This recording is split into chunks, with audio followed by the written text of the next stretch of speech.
Здравейте! Днес ще ви покажем новия нетбук на Acer от серията E-Machine.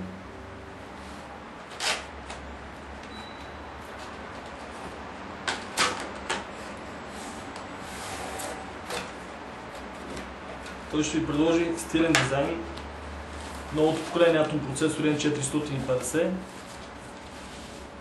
лицензионен Windows XP Home. E-Machine нетбука ще ви помогне с всекидневните приложения и ще ви даде страхотно визуално усещане въпреки малкият си размер. Ултрамобилният 10-инчов нетбук е супер лек и е по-тънък от 2,54 см, т.е. 1 инч му е ширината. Теглото е доста ниско, някъде около килограм, килограм и 100 грама, което го прави много удобен за спътник за пренасене. С голямата си клавиатура и тъчпад, които са перфектни за бързо и точно въвеждане на данни. Това за нетбук е доста хубава, доста добре разположена, с големи бутони. Тъчпад е голям и хубав. Можете бързо и точно да въвеждате данни, без значение дали сте в движение, дали сте в някой кафене, аерогара и така нататък. Отделно нетбука предоставя много добри възможности за свързване към всичките мобилни приложения, интернет, социални мрежи.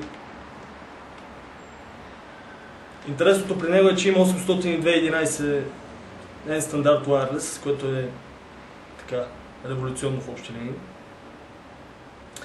Има си вградена камера. Ето е тук горе.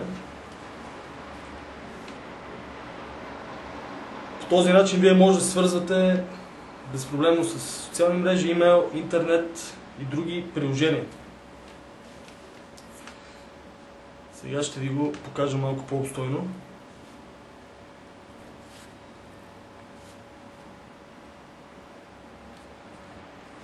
Значи, това са му USB портовете, слушалка, вход за слушалка, вход за микрофон. Тук е за memory картата, слота и така нататък. Един много добър избор на много разумна цена. Специално тази конфигурация с 1 ГБ оперативна памет може да се разшири до 2 и 160 ГБ твърд диск.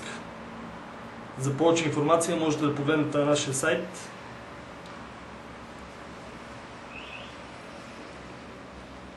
Това е от нас.